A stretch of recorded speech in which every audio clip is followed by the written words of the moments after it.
The golden light of a California sunset had never looked more beautiful than when it kissed Amalia Whitfield's dark skin as she moved through their Beverly Hills garden party like a queen among mortals. At 38, Trey Whitfield possessed everything a man could desire: a $50 million investment empire, a mansion that graced Architectural Digest covers, and a wife so breathtaking that senators stammered when she smiled. Amalia, 32, was his masterpiece, a stunning blend of Hawaiian and African-American heritage who had sacrificed her thriving Honolulu marketing boutique to become his perfect partner. She wore a flowing coral silk dress that complemented her natural radiance, moving with oceanic grace among their elite guests. Senator Davidson approached with obvious admiration. "Your wife is absolutely magnificent, Trey.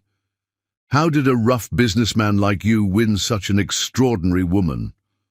The question ignited fierce pride in Trey's chest as he watched Amalia effortlessly transition from discussing portfolio strategies with Japanese executives to charming their wives with authentic Hawaiian stories. What neither man knew was that this perfect evening would be their last moment of untainted happiness, the final sunset before Trey's pride began its systematic destruction of everything beautiful in their world. Trey pulled Amalia close as she glided back to his side, inhaling her signature plumeria fragrance that reminded him daily of the paradise she'd left for him. "I swore I'd never be like my father," he declared to their assembled guests, his voice thick with conviction. "He treated my mother like expensive furniture, beautiful but silent, decorative but disposable. I promised myself I'd cherish my wife, respect her intelligence, make her feel like the goddess she truly is." Amalia's smile was radiant as she squeezed his hand, her wedding rings catching the dying light like promises made in gold and diamonds. Trey rebuilt himself from nothing after his father's investment firm collapsed, she told Senator Davidson with obvious pride. He could have followed the same cold, ruthless path, but he chose love and integrity instead. The evening continued, in perfect harmony, orchestrated by Amalia's invisible expertise. She remembered every guest's personal details from previous gatherings, Mrs. Chen's daughter's wedding plans, and her concerns about finding the perfect venue that would honor both Chinese traditions and American customs. Ambassador Rodriguez's worries about his son's military deployment to a particularly dangerous region, and his pride in the young man's dedication to service.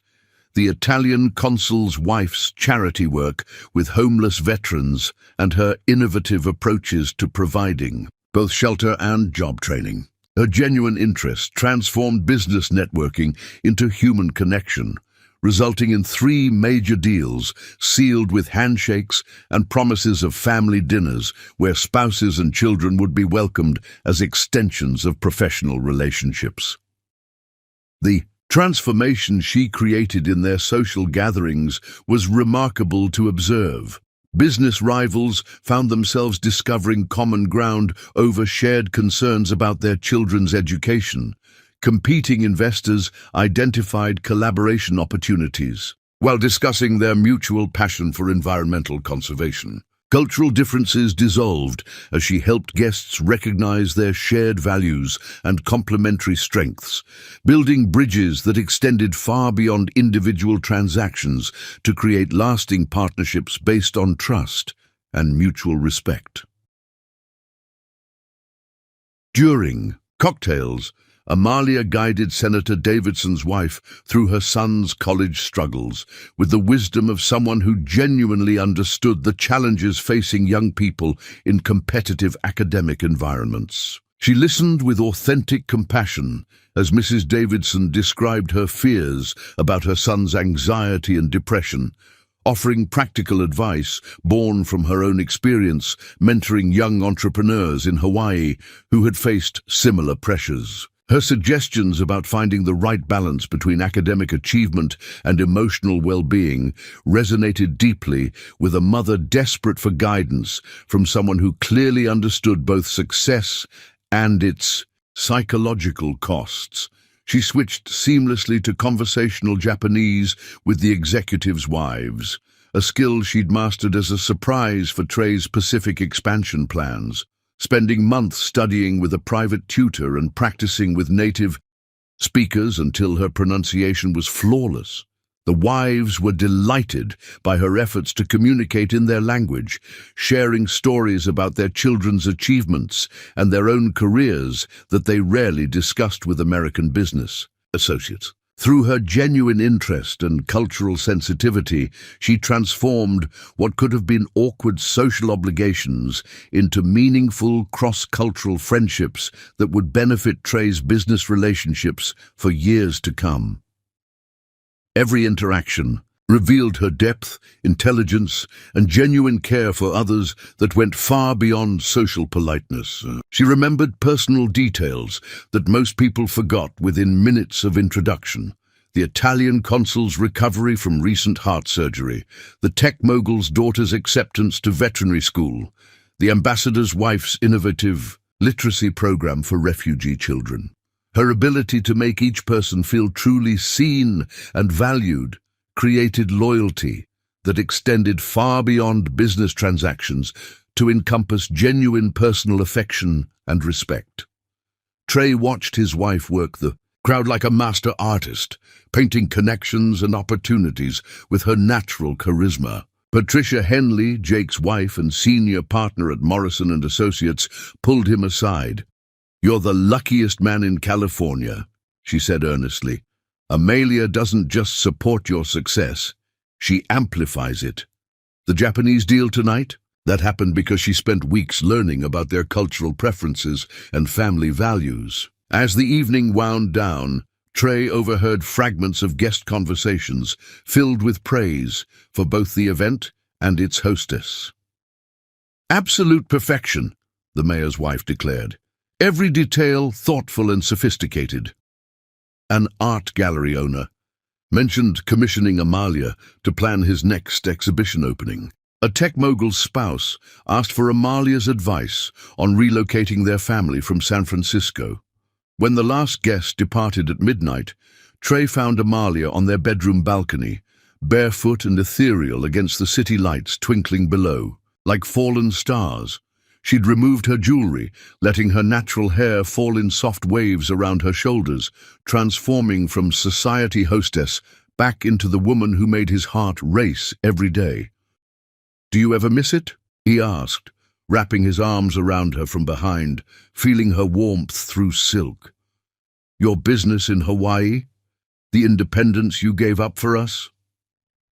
The question revealed subconscious guilt, though he didn't recognize the warning signs flashing. In his own words, Amalia leaned into his embrace, her voice soft as tropical rain. "I have everything I've ever wanted right here, Trey. Your success is our success. Your happiness is mine. We're building something beautiful together, a legacy that will outlast us both." Her faith was absolute, her devotion complete, her sacrifice willing and joyful. Their lovemaking was passionate and tender, filled with whispered endearments and shared dreams. Trey traced her elegant collarbone, marveled at skin that seemed to glow in moonlight, worshipped every curve of the body that had chosen him above all others. Amalia responded with fire that had captured his heart, her love expressed in touches that branded him as surely as his ring marked her as his own. As she slept peacefully afterward, breathing steady and trusting, Trey felt the profound contentment of complete success. True love combined with unlimited prosperity. He memorized her peaceful expression, the shadow of lashes on cheekbones, the gentle rhythm of her heartbeat against his chest. Tomorrow would bring business challenges, but tonight, with Amalia warm and safe in his arms, he felt invincible. Little did he know that his own insecurities would soon awaken a sleeping lioness, a woman whose strength, once tested, would prove more formidable than any force he had ever encountered in business or in life. Chapter 2. The First Crack. The financial reports scattered across Trey's mahogany desk seemed to mock him with their declining numbers, each page a testament to how Silicon Valley's young tech moguls were revolutionizing investment strategies, while he clung to his father's 20-year-old playbook. At 6:30, on a fog-shrouded Los Angeles morning, Trey felt every day of his 38 years weighing on his shoulders like lead blankets. The Nakamura account was threatening to jump ship to a startup run by someone barely old enough to shave. The Morrison portfolio expressed concerns about his traditional approach in an innovative marketplace. Even his most loyal clients were asking uncomfortable questions about modernization and artificial intelligence integration that made his expertise feel antiquated. The tech revolution wasn't just changing his industry, it was making him obsolete. Algorithms now predicted market trends faster than his decades of experience. Cryptocurrency speculation generated more excitement than his carefully researched blue-chip recommendations. Young entrepreneurs with Harvard MBAs and Silicon Valley connections were stealing clients who had once considered him irreplaceable. But this morning, her gentle presence felt like salt in the wounds of his professional insecurities, and something toxic began its first whisper in his mind. Amelia appeared in his office doorway like a vision of grace, carrying his favorite Kona coffee in the hand-painted mug she'd brought from Hawaii during their honeymoon. Her silk robe revealed elegant shoulders that had once driven him to distraction with their perfect curves, and her natural hair was pulled back in a style that emphasized striking cheekbones inherited from her Hawaiian grandmother.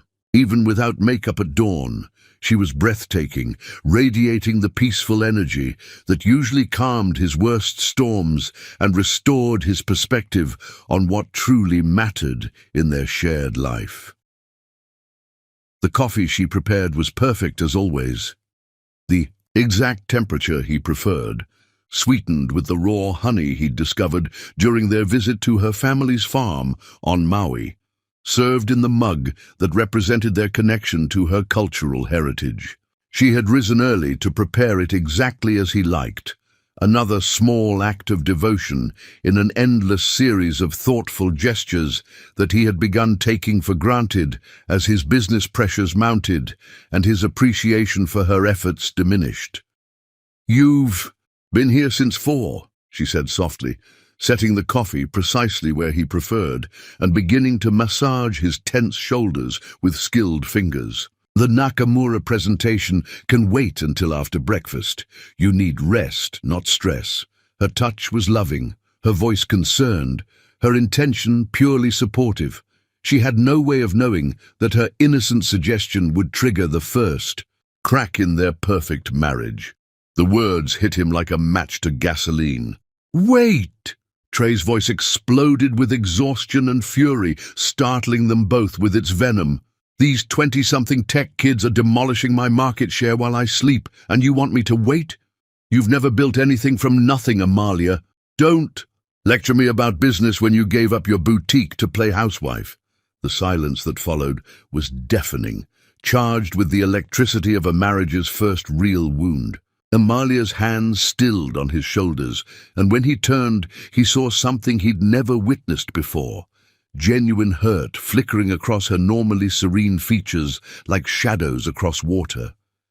But she didn't cry, didn't argue, didn't storm out dramatically. Instead, she absorbed the cruelty with heartbreaking dignity. "Of course," she said quietly, her voice steady despite the tremor he should have noticed. "I'll leave you to your important work." The way she emphasized important carried no sarcasm, only the quiet acknowledgement of a woman learning exactly where she stood in her husband's priorities. Throughout the day, Amalia moved through their mansion like a ghost of her former self. She prepared his meals without her usual cheerful commentary about ingredients sourced from favorite vendors or stories about the recipe's origins in her family history. the elaborate lunch she typically crafted, featuring seasonal produce from the Santa Monica Farmers Market, artisanal breads from their favorite bakery, carefully paired wines that complemented each dish, was reduced to simple sandwiches placed silently on his desk. She arranged his schedule without the personal touches that made his business relationships warm. No more handwritten notes in clients' preferred languages, no more remembering their children's achievements or anniversaries, no more thoughtful gifts that arrived at precisely the right moments to cement important partnerships. The silence in their home was deafening in its departure from their previous routine. Where once their kitchen had been filled with Amalia's humming as she prepared meals while discussing her day, now only the mechanical sounds of appliances marked the passage of time. The fresh flowers she typically arranged throughout their home remained wilted in their vases, a visible symbol of the beauty slowly dying in their relationship. Trey, buried in financial projections and competitor analysis, barely noticed the change initially. He was too consumed with the growing realization that his traditional investment strategies were becoming obsolete in a world of algorithmic trading and cryptocurrency speculation. The young entrepreneurs weren't just challenging his methods, they were making them irrelevant, forcing him to confront the possibility that everything he thought he understood about business was becoming as outdated as his father's approaches had been. His anxiety manifested in obsessive research sessions that stretched deep into the night. He studied fintech startups, analyzed blockchain technologies, and read countless articles about artificial intelligence disrupting traditional finance. Yet the more he learned, the further behind he felt. The gap between his experience and the new paradigm seemed to widen with each passing day. That evening, as they dressed for the Morrison Foundation charity gala, his business partner, Jake Henley, called with gossip that would prove prophetic in ways neither man could imagine. "You'll never guess who I saw at the Ritz-Carlton auction yesterday," Jake said with obvious excitement that penetrated even Trey's distracted state. "Catalina Shaw. Remember your ex from Harvard Business School? She looked absolutely stunning. Apparently, she's made quite a name for herself in venture capital. Successfully funded 3 major tech startups this year alone, including that artificial intelligence company that just went public for $2 billion. The mention of Catalina's business success hit Trey like an electric shock, reminding him of capabilities he had once found intimidating and thrilling in equal measure. During their relationship at Harvard, she had possessed an analytical brilliance that had both attracted and challenged him, forcing him to elevate his own thinking to match her intellectual standards. Her departure for New York had left him feeling simultaneously relieved and diminished, as if he had lost both a lover and a worthy opponent in the chess game of business strategy.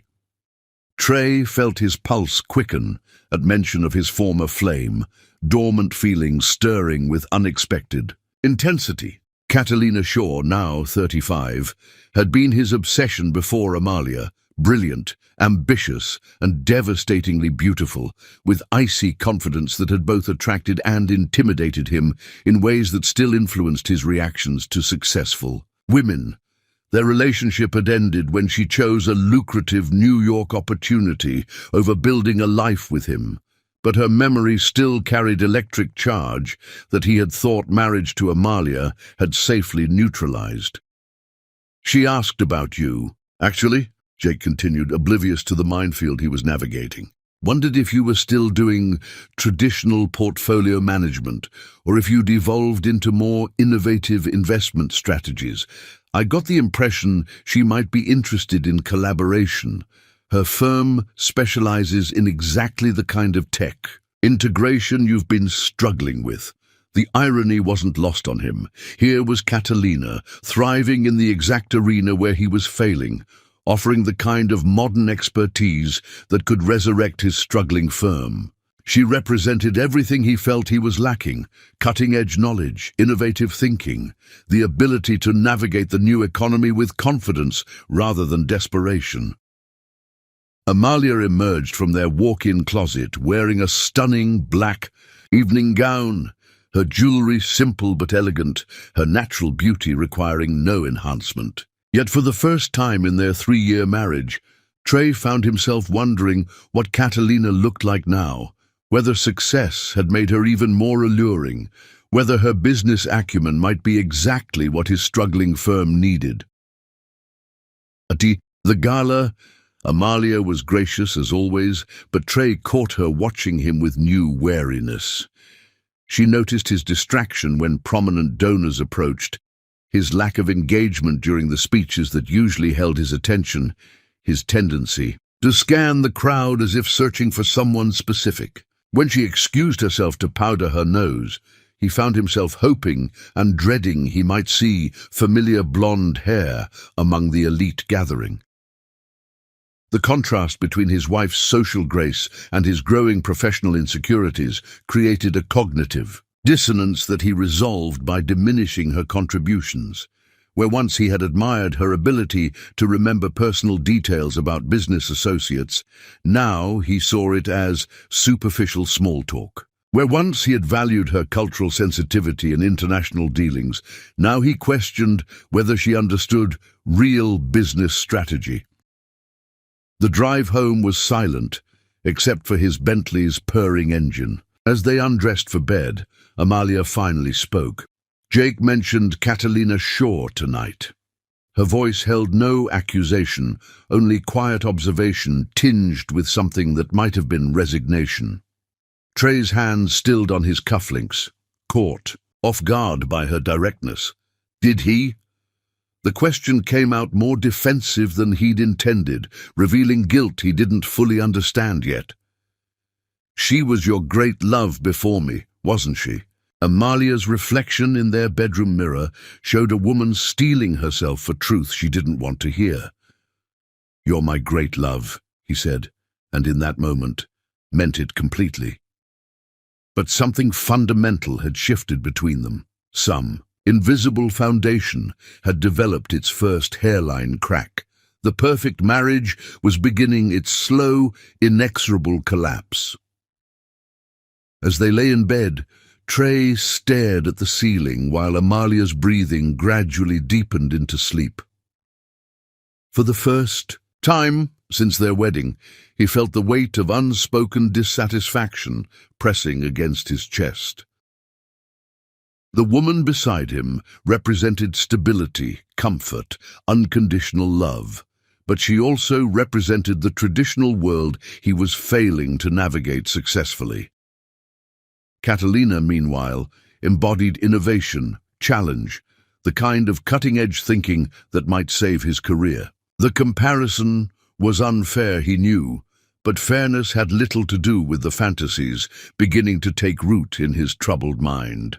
That night, as Amalia lay sleepless beside him, she wondered if the man who had sworn never to be like his father was already following the same destructive path, and whether her love would be strong enough to survive the transformation she could feel beginning in the man whose heart had once belonged entirely to her.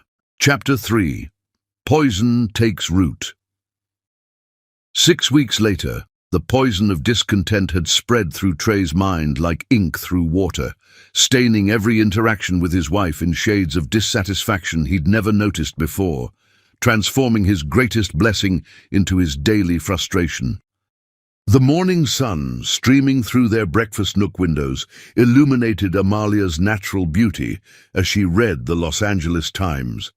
But instead of admiring her, Trey found himself cataloging perceived flaws. Why didn't she read the Wall Street Journal like Patricia Henley? When had she become so passive, so content with domestic routine instead of professional ambition? The questions felt reasonable in his stressed mind, though they revealed the growing cancer of his discontent. "Patricia looked incredible at the Rothschild dinner last night," he said, stirring his coffee with unnecessary force. "That promotion to senior partner at Morrison & Associates really suits her. There's something attractive about a woman with real ambition, don't you think?" The words were designed to wound, though he told himself he was merely making conversation. Amalia's fingers tightened almost imperceptibly on her newspaper, and something died a little more in her eyes, the light that had once made senators forget their speeches and business moguls stumble over their words. "Patricia is very accomplished," Amalia replied steadily, her voice betraying nothing of the pain blooming in her chest. "Her environmental law work has helped preserve 3 major coastal areas. It's admirable how she balances such demanding career responsibilities with supporting Jake's business expansion. Even while being attacked, she found grace in acknowledging another woman's achievements." "Admirable," Trey repeated, loading the word with mockery he pretended was unintentional. "When was the last time anyone used that word about you? I mean, what exactly do you do all day while I'm building our future? While I'm fighting to keep us relevant in a changing marketplace?" The cruelty was breathtaking in its casual delivery, designed to make her question her own worth. The question hung in the air like a blade poised to fall. Amalia had spent yesterday coordinating every detail of his mother's 70th birthday party, securing the private dining room at Spago, arranging for the jazz quartet Margaret Whitfield had mentioned loving decades ago, commissioning a portrait artist to paint 3 generations of Whitfield women. She had also managed their housekeeper Maria's family emergency, covering her salary during her son's hospitalization while finding temporary replacement staff. Additionally, she'd researched sustainable energy investment opportunities, preparing a detailed presentation she'd planned to discuss with Trey when his mood improved. Instead of defending herself, she folded her newspaper with precise movements that betrayed none of her inner turmoil. "I support your success in whatever ways you need," she said simply. "I thought that mattered to our marriage." The word marriage carried weight, a reminder of what their relationship had once been, before it became a battleground for his insecurities and her diminishing sense of self-worth. But Trey was beyond hearing the grace in her response. The pressure from younger competitors, whispered rumors about his firm being old-fashioned, and growing fantasy of what his life might have been with someone like Catalina had created a perfect storm of resentment. He'd convinced himself that Amalia's contentment was actually complacency, her devotion was dependence, her sacrifice was lack of personal drive.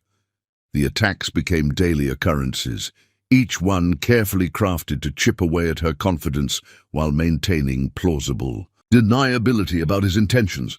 He criticized her outfit choices before important events. "Are you sure that dress projects the right image for tonight's donors? Patricia always seems so polished at these functions. Maybe something more authoritative?" He dismissed her opinions. During dinner parties, Amalia doesn't follow financial news closely enough to have informed perspectives on market volatility. She's more focused on domestic concerns. He compared her unfavorably to other wives with surgical precision.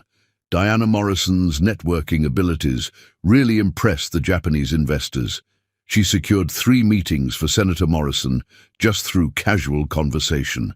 "That's the kind of business partnership I need." Each criticism was delivered with the casual cruelty of someone who had convinced himself that his attacks were constructive feedback rather than calculated emotional abuse.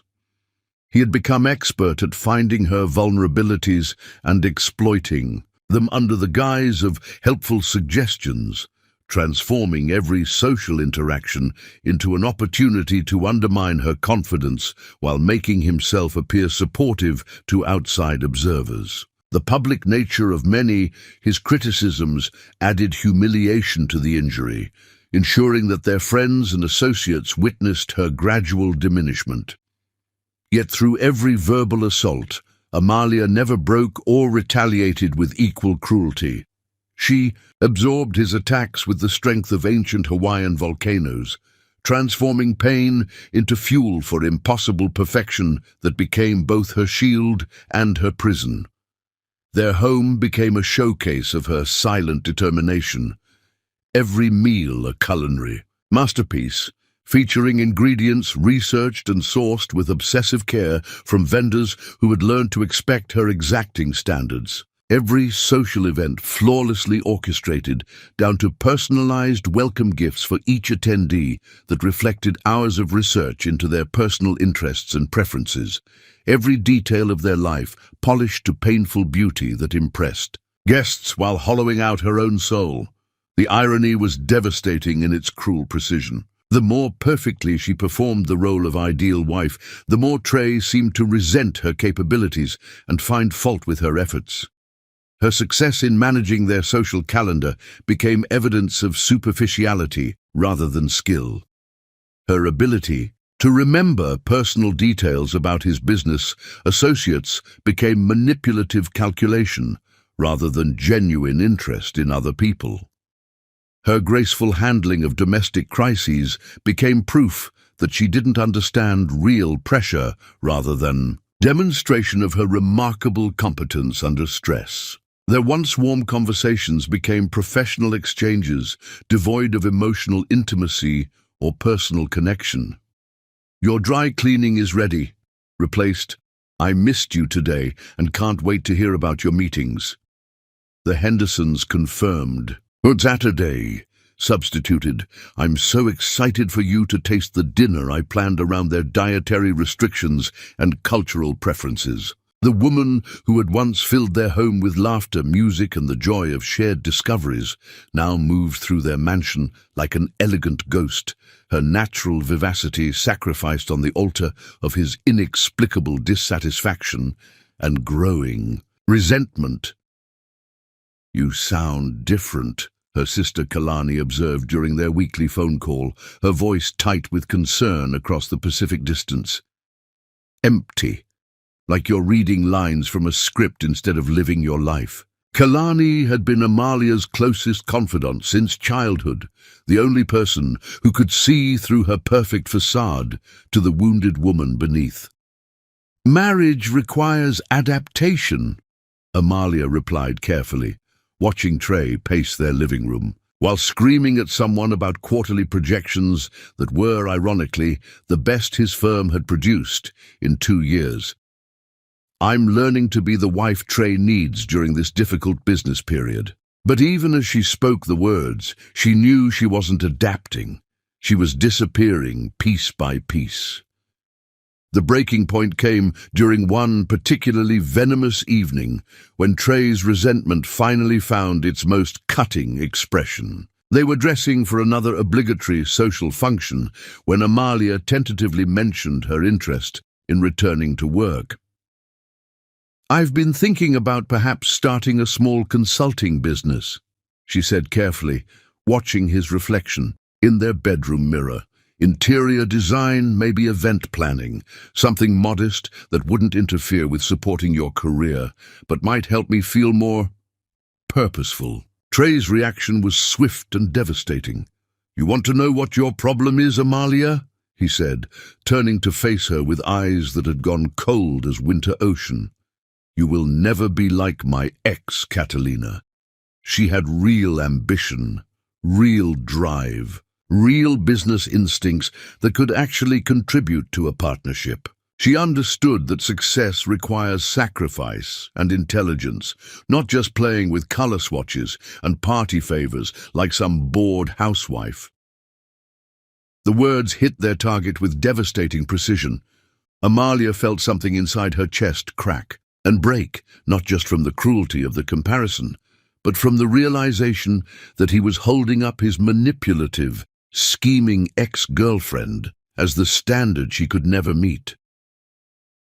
The woman she had helped him see through, the woman who had nearly destroyed his business and his life, was apparently still the measuring stick by which he judged her worth. "Catalina had vision," he continued, oblivious to the destruction he was causing with every word. She understood market dynamics, investment strategies, the kind of thinking that builds empires. "You're content to arrange flowers and remember people's birthdays. That's not real work, Amalia. That's expensive hobby time for women who've never had to build anything that matters." The silence that followed was absolute and final. Amalia stood perfectly still, absorbing this latest blow with the same grace she had shown through months of systematic degradation, but something fundamental had shifted in her eyes. This wasn't just another attack on her capabilities. This was a declaration that she would always be found lacking when compared to the woman who had nearly destroyed everything he claimed to value. But she absorbed this latest blow without flinching, her spine straight as royal palm trees, her dignity intact despite the devastation blooming in her chest like a dark flower. "Of course," she said quietly, her voice steady despite the earthquake happening in her soul. "I understand your perspective." That night, after Trey fell asleep, she stood on their balcony overlooking the glittering city and made a phone call to Hawaii. Her voice was quiet but resolute as she spoke in rapid pidgin Hawaiian to someone who clearly loved her unconditionally. The conversation was brief but decisive, punctuated by long silences that spoke volumes about pain being acknowledged and plans being formed. When she hung up, her expression had changed completely. For the first time in months, there was steel beneath the silk, fire beneath the grace. The woman who had been slowly disappearing was about to become the most dangerous version of herself, one with volcanic fury burning in her core and the strategic mind to channel it into devastating precision. As she watched the city lights blur through tears, she finally allowed herself to shed. Amalia Whitfield began planning the most important campaign of her life, the systematic reclamation of everything her husband had tried to destroy, starting with her dignity and ending with his complete understanding of exactly what he had chosen to lose, and how utterly wrong he had been about both her and his precious Catalina. Chapter 4. The Humiliation. The ballroom of the Century Plaza Hotel gleamed with crystalline elegance as Los Angeles's financial elite gathered to celebrate the 10th anniversary of Whitfield Investments. But the real masterpiece was Amalia, moving through the crowd like a dark angel in midnight blue Valentino, orchestrating her husband's triumph even as he prepared to deliver her ultimate humiliation.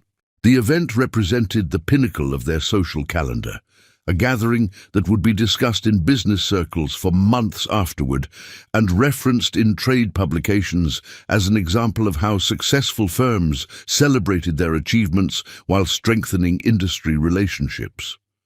Every detail had been planned with obsessive precision that revealed Amalia's background in marketing and event management, skills that Trey had begun dismissing as frivolous, but which had actually been essential to their social and professional success. The ballroom's lighting had been adjusted to flatter both the aging patriarchs of old money and the young tech entrepreneurs who represented the future of California business. The sound system was calibrated perfectly to allow intimate conversation while ensuring that speeches would be audible throughout the space without becoming overwhelming.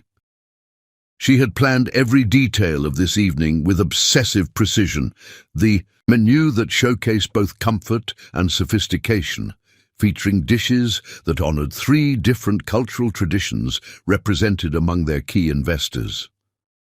The floral arrangements that whispered wealth rather than shouting it, incorporating rare orchids she'd personally selected at the Flower District. The perfectly calculated seating chart that would facilitate major business deals while ensuring no personality conflicts disrupted the celebratory atmosphere.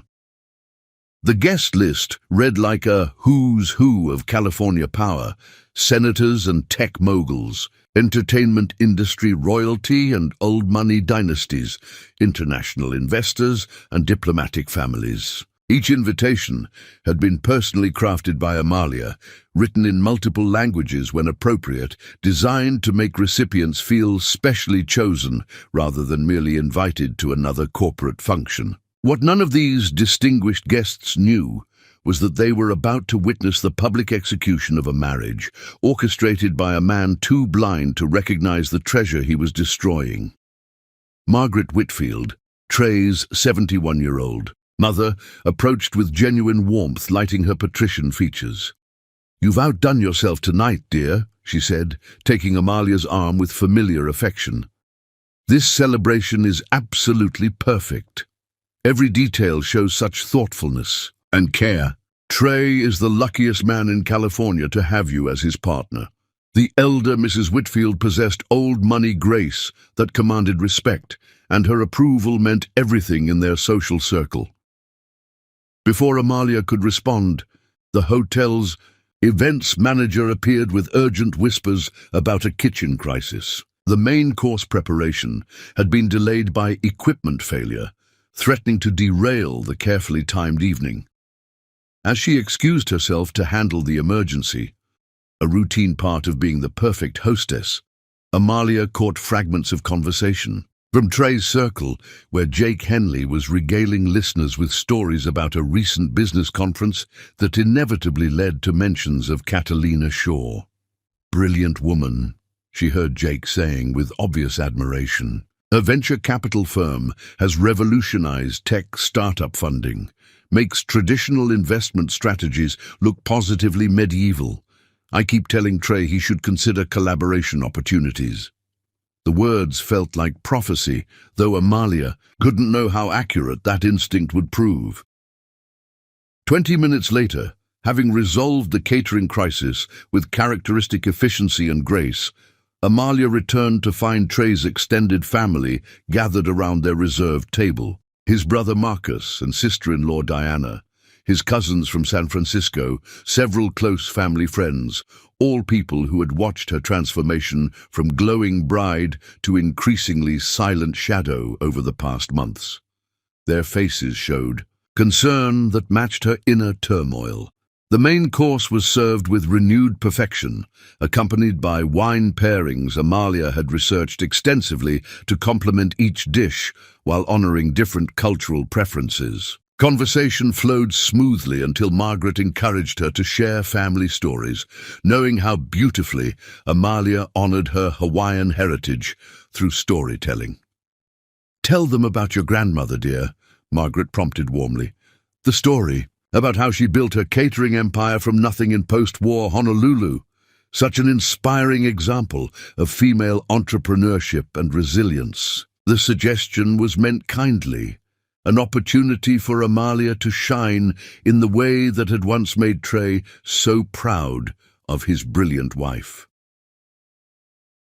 Amalia's face softened as she began the tale that had always defined her sense of possibility and strength. Tutu Leilani arrived in Hawaii with nothing but recipes written on scraps of paper and determination to feed her family with dignity, she said, her voice warming with genuine love and pride.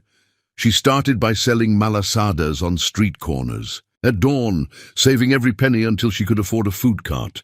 Within 10 years, she was catering the governor's mansion and employing 20 local women. The table listened with genuine interest as Amalia described her grandmother's wisdom, her resilience in the face of discrimination and economic hardship, her ability to transform simple ingredients into extraordinary experiences that brought communities together. For the first time in months, the vibrant storyteller emerged from behind her perfect facade, hands animated, voice rich with passion and longing for the strength her grandmother had embodied. The nearby tables had quieted to listen, drawn by the authentic emotion in her voice and the compelling story of immigrant determination. Even the waitstaff paused in their duties, captivated by this glimpse of the real woman behind the polished society wife exterior. This was the Amalia who had captured Trey's heart, brilliant, passionate, deeply connected to her roots and heritage. Then, Trey's voice cut through her narrative like a blade through silk, loud enough for half the ballroom to hear. "Amalia always romanticizes her past," he said with casual cruelty, his words carrying across nearby tables like shockwaves.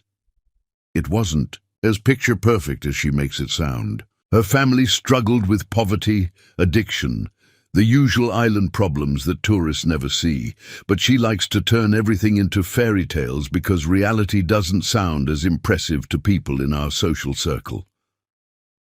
The silence that followed was absolute and devastating. Margaret Whitfield's face drained of colour, her mouth opening in shock at her son's public cruelty. Diana dropped her fork with a clatter that seemed to echo through the sudden hush. Marcus looked physically ill, while the San Francisco cousins exchanged horrified glances. Even strangers at neighboring tables had stopped their conversations, sensing the poison that had just contaminated the elegant atmosphere. Every eye in their section of the ballroom focused on Amalia, waiting to see how she would respond to being publicly diminished and humiliated by the man who had sworn to cherish and protect her. The moment stretched like eternity, heavy with the weight of witnesses to marital destruction. Some guests looked away in embarrassment, others watched with the fascination of observers at a car accident. The humiliation burned through Amalia like liquid fire, searing away the last vestiges of her illusions about their marriage, but she had learned to transform pain into power, devastation into dignity. Her training in grace under pressure served her now in her darkest moment. "Of course, you're absolutely right," she said with devastating poise, her smile never wavering despite the destruction happening behind her eyes. "I do tend to see beauty where others might see only struggle. Excuse me while I check on the dessert service. I want everything to remain absolutely perfect for your special evening, darling." The endearment carried subtle venom that only the most perceptive guests detected. She rose with fluid elegance, her dignity intact despite the mortification burning in her chest like acid. As she walked away, every step measured and graceful, she heard Margaret Whitfield's voice cutting through the awkward silence like winter wind. "Trenton James Whitfield, what has become of you? What kind of man destroys his wife in public?"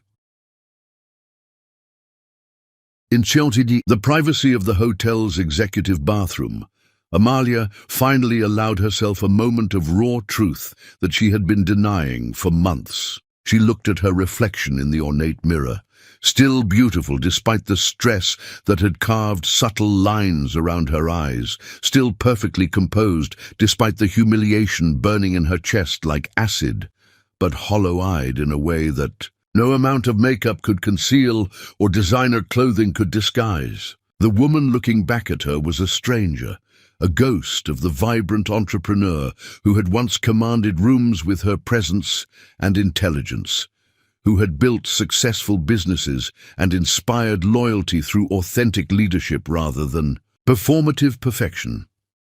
The transformation was shocking in its completeness. 3 years ago, she had been featured on magazine covers as an example of young entrepreneurial success. Business leaders had sought her advice on cultural marketing and authentic brand development. She had been invited to speak at conferences, consulted on major resort developments, recognized by chambers of commerce across the Pacific as an innovative voice in sustainable tourism. Now she was reduced to hiding in hotel bathrooms, trying to find remnants of the woman she had been before she sacrificed her identity on the altar of someone else's ego and insecurities.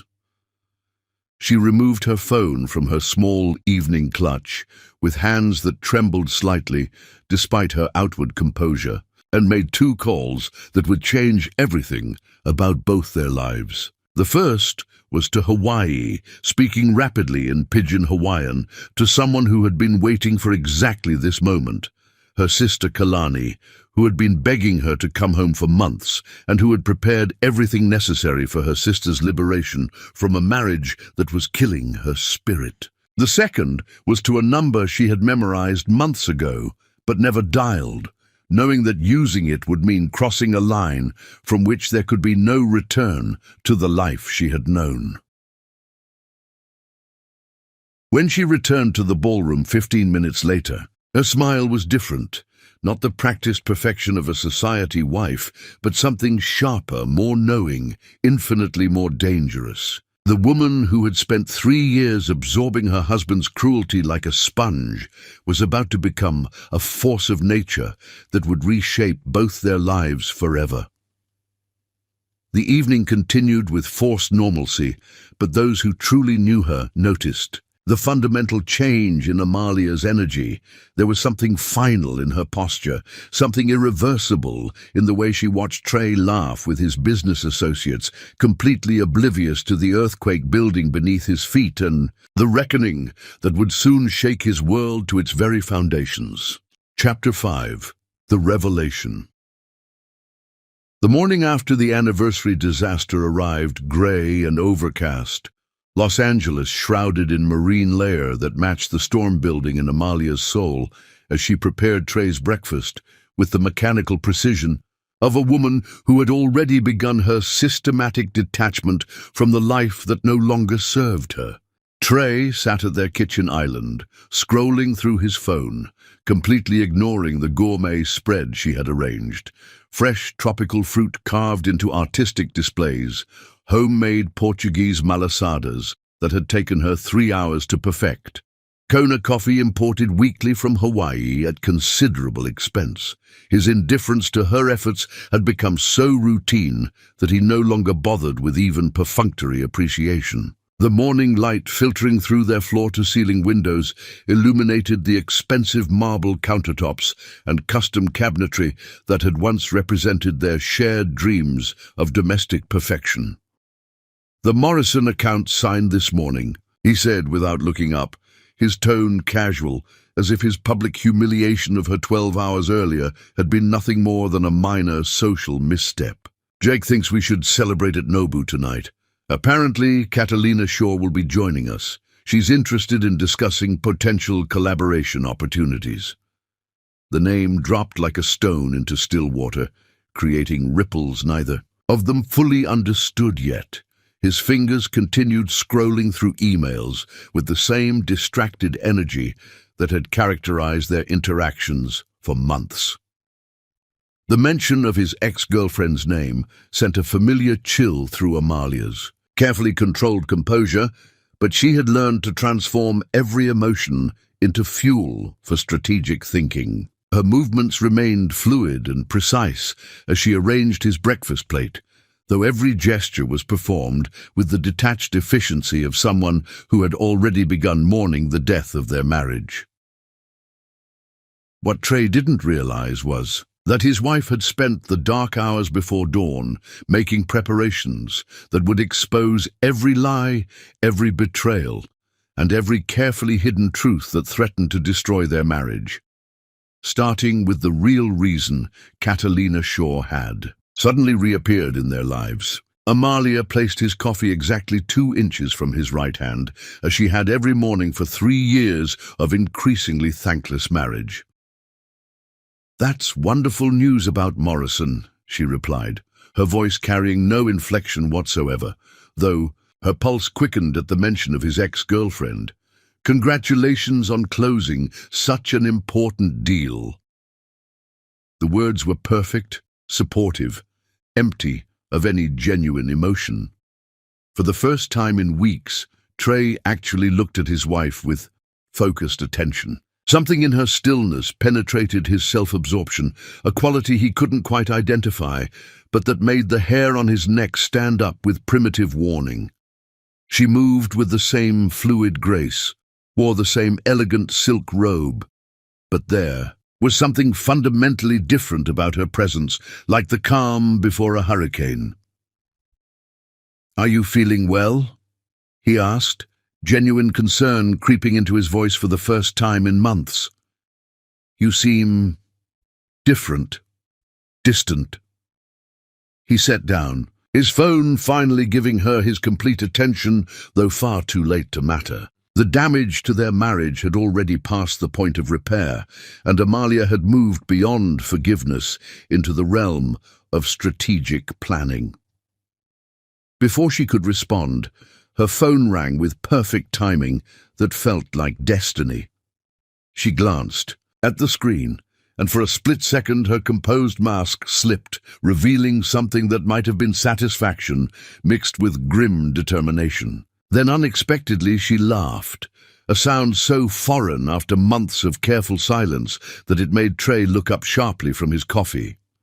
It wasn't the warm laughter he remembered from their early marriage, but something sharper, more knowing, infinitely more dangerous. "Excuse me," she said, her voice carrying an undertone of anticipation that should have warned him of what was coming. "This is the call I've been waiting for." She stepped into the adjacent sitting room to take the conversation that would change both their lives forever. Trey could hear her voice through the doorway, speaking in low, urgent tones to someone who was clearly not a casual acquaintance. The conversation was conducted partially in English and partially in rapid Hawaiian pidgin, suggesting the caller was someone from her past, someone who knew her before she became Mrs. Whitfield. When she returned 5 minutes later, she carried her phone and an expression of absolute resolve that made him instinctively step backward. "Trey," she said, her voice steady as ancient mountains and twice as immovable, "I need to show you something that will change everything you think you know about our marriage, your business, and the woman you've been secretly meeting with for the past 2 months." The words hit him like physical blows, each one precisely aimed to maximum psychological impact. She placed her phone on the marble counter between them and pressed the speaker button with deliberate ceremony, as if unveiling a masterpiece she had spent months perfecting. A man's voice emerged, cultured and confident, with a slight East Coast accent that suggested years of courtroom testimony and professional authority.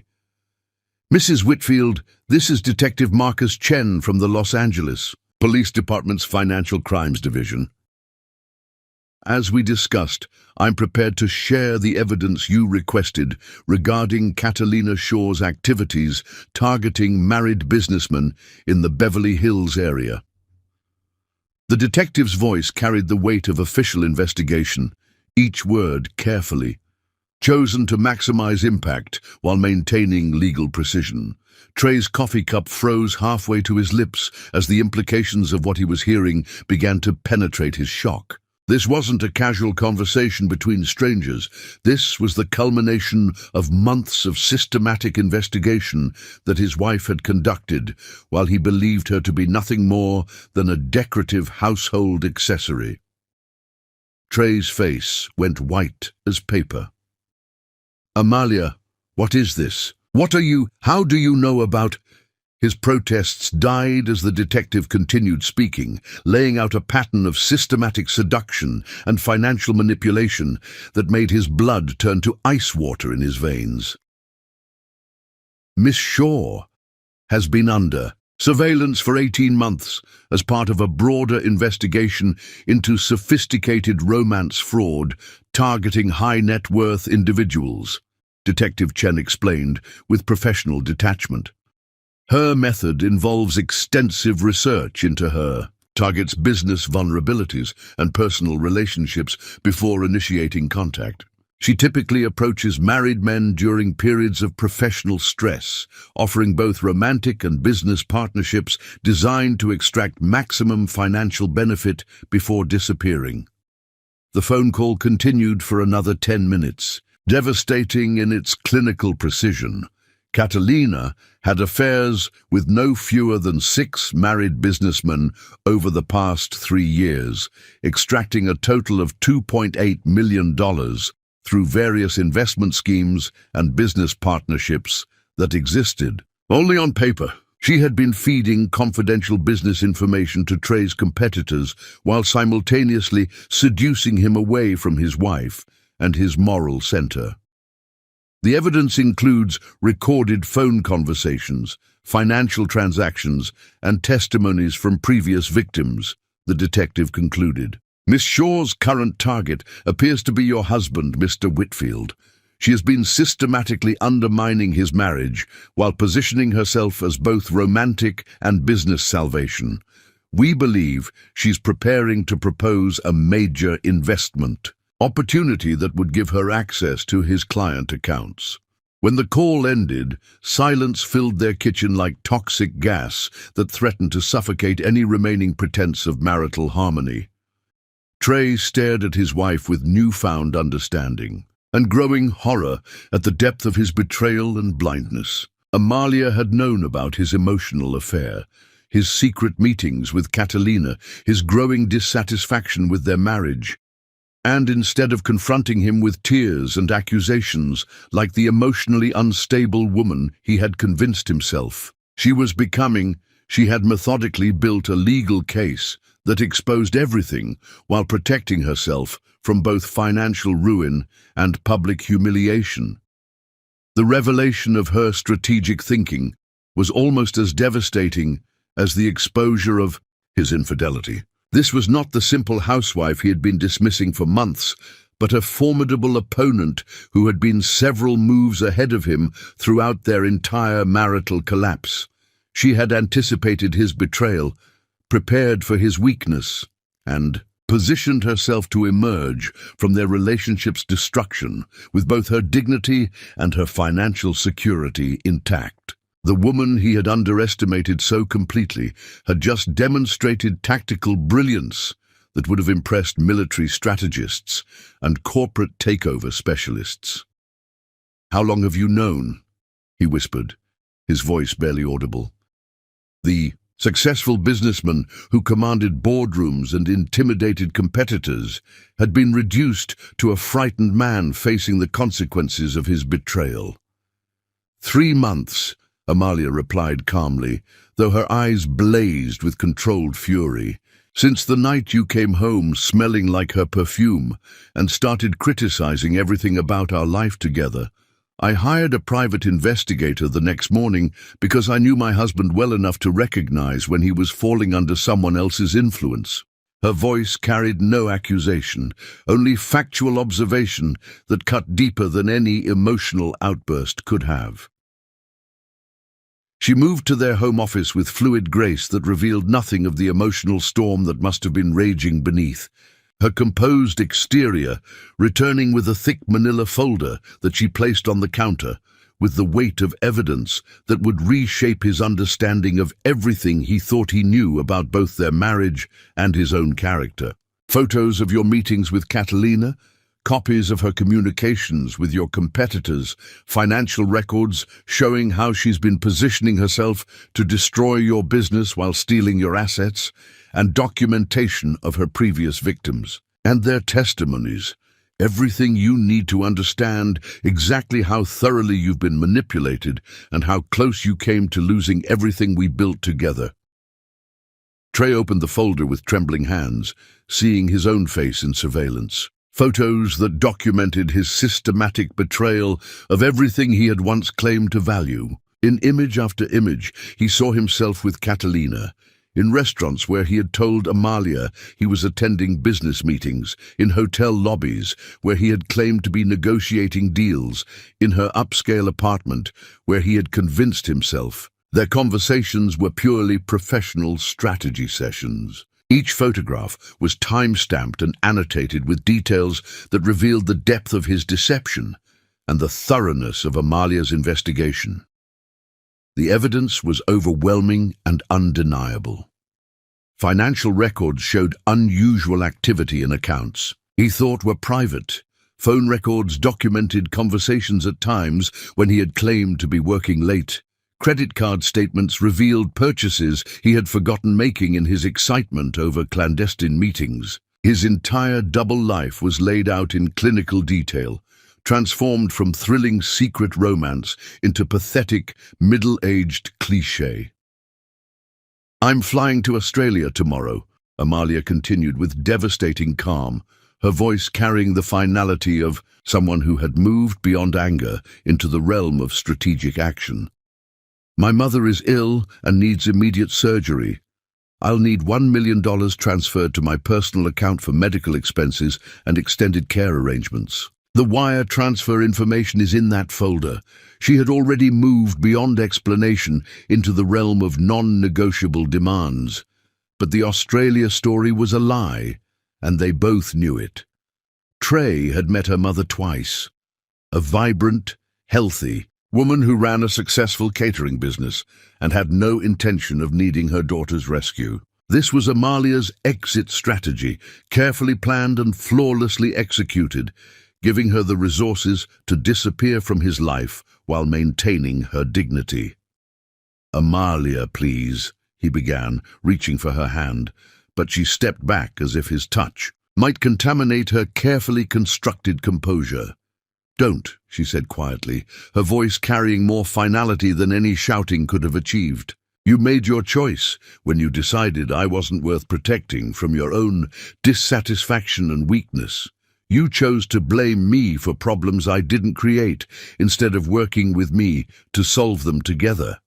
Now you get to live with the consequences, while I reclaim everything you tried to destroy." Her words were measured, precise, devastating in their accuracy, and completely devoid of the emotional chaos he had expected.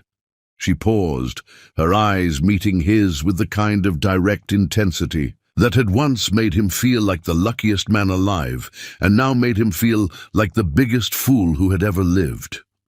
"And Trey, after you told me I would never be like your precious Catalina, after you held up a woman who was actively destroying our marriage as the standard I should aspire to meet, I realized that you were absolutely right. I will never be like her. I will never be a manipulative, scheming fraud who preys on weak men's insecurities. I will never be someone who destroys families for profit. I will never be someone who mistakes cruelty for strength or manipulation for intelligence." Her voice gained strength with each declaration, transforming from quiet observation into something approaching righteous fury. "You compared me to a criminal, Trey. You told me I was lacking because I wasn't enough like a woman who was literally stealing from you. That's when I knew our marriage was over, not because you were having an affair, but because your judgment had become so corrupted that you couldn't tell the difference between strength and manipulation, between love and exploitation, between a partner and a predator. The woman who had absorbed months of his criticism without breaking, who had maintained perfect composure through public humiliation, who had orchestrated elaborate social events while secretly building a legal case against his betrayal, was finally revealing the full extent of her strength. She wasn't the fragile flower he had convinced himself he was protecting through his lies. She was a formidable opponent who had been several moves ahead of him throughout their entire marital collapse. As she walked upstairs to pack her carefully planned escape, Amalia left behind a man finally beginning to understand that his greatest treasure had always been the woman he had systematically destroyed, and that some betrayals create damage, too profound for any amount of remorse to repair, especially when the betrayal involves holding up everything good and honest as inferior to everything false and destructive. Chapter 6. The Departure. By noon the next day, Amalia Reeves had transformed back into herself, not Mrs. Whitfield, not the perfect society wife, not the woman who had spent 3 years absorbing emotional abuse with grace, but the powerful entrepreneur who had once commanded respect across the Pacific business community and was about to do so again. She moved through their Beverly Hills mansion one final time, collecting only what truly belonged to her, the jewelry from her family, photographs from her life before Trey, clothing that reflected her personal style rather than his preferences. Everything else, the designer dresses chosen to make him look successful, the art pieces selected for investment value, the furniture arranged to impress his associates, remained untouched as monuments to a life she was gladly abandoning. The process was both liberating and heartbreaking. The evening gowns that had once made her feel beautiful now seemed like costumes worn for someone else's performance. Only the items that connected her to her authentic self and cultural heritage seemed worth preserving. Her suitcases, vintage, Louis Vuitton pieces that had belonged to her grandmother contained the carefully curated essence of who she had been before she lost herself in the role of perfect wife. Each item chosen represented a piece of her authentic identity.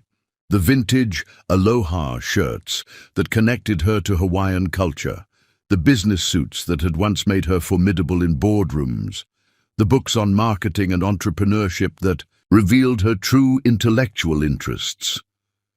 Trey found her in their bedroom as she zipped the final case, and for the first time in their marriage, she saw genuine fear in his eyes, the terrifying recognition that he was about to lose the only person who had ever loved him unconditionally. "Amalia, we need to talk," he said, his voice carrying desperation she had never heard before. "The money transfer is complete, but please don't go, not like this.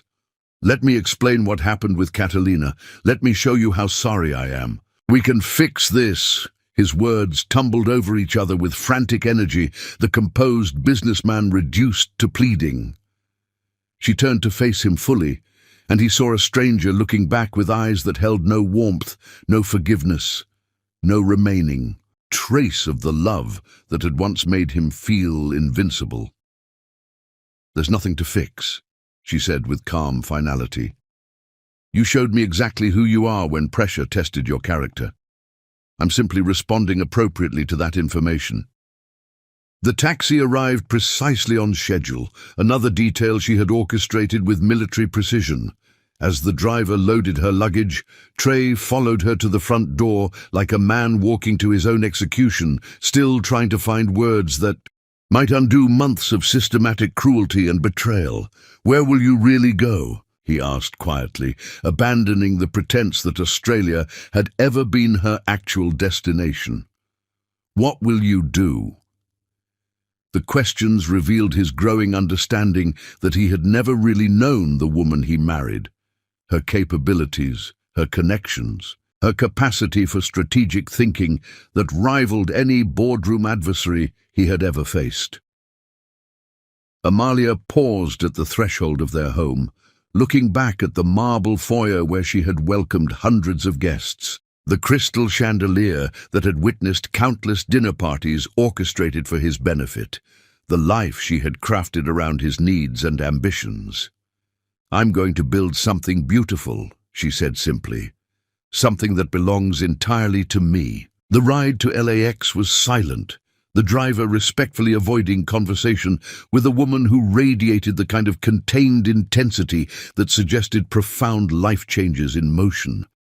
Amalia used the time to make phone calls that would reshape her future, conversations with former clients who had been waiting years for her return to business, discussions with Hawaiian real estate agents about properties she had been secretly researching, arrangements with venture capitalists who remembered her innovative approaches to cultural tourism marketing and had never stopped hoping she would return to the industry. Her flight to Honolulu lifted off as the sun began its descent toward the Pacific, carrying her away from 3 years of diminished existence toward a future she would control completely. She had chosen a first-class seat by the window, wanting to watch Los Angeles shrink beneath her as symbolic of leaving behind the woman she had become in service of someone else's dreams. During the 5-hour flight, Amalia began sketching plans for the consulting firm she would establish, not the small business Trey had mocked, but a comprehensive cultural marketing agency that would work with resorts, tourism boards, and entertainment companies to authentically represent Pacific Islander culture while ensuring indigenous communities benefited directly. Her expertise in both business strategy and cultural sensitivity would make her indispensable in an industry hungry for authentic voices. Meanwhile, Trey sat in their empty mansion, discovering the true scope of what he had lost. Every room revealed evidence of Amalia's invisible contributions, detailed calendars tracking clients' personal preferences, comprehensive files on business opportunities she had researched, thank you notes from associates praising her grace and intelligence in Multiple languages. His first business dinner alone was a disaster. He forgot the Japanese executives' dietary restrictions, failed to remember their children's names, and missed cultural cues that Amalia had always helped him navigate. The deal that should have been a formality collapsed into awkward silence and polite deferrals. Jake Henley, attending as witness to what should have been triumph, left early with obvious embarrassment. "Where's Amalia?" Mrs. Morrison asked during the Chamber of Commerce gala, her absence creating a void that no amount of business success could fill. She always makes these events so much more enjoyable. The Cultural Heritage Committee specifically requested her involvement in planning the Pacific Arts Festival. Trey realized that his wife had built her own network of respect and admiration that existed independent of his financial influence. The loneliness was immediate and crushing. Their mansion, designed to showcase success and entertain important guests, felt like a mausoleum without Amalia's warmth to animate its expensive spaces. He found himself calling her phone repeatedly, listening to voicemail messages that had been disconnected, sending emails that bounced back undelivered. She had disappeared as completely as if she had never existed, leaving behind only the hollow echo of what their life had been before he destroyed it.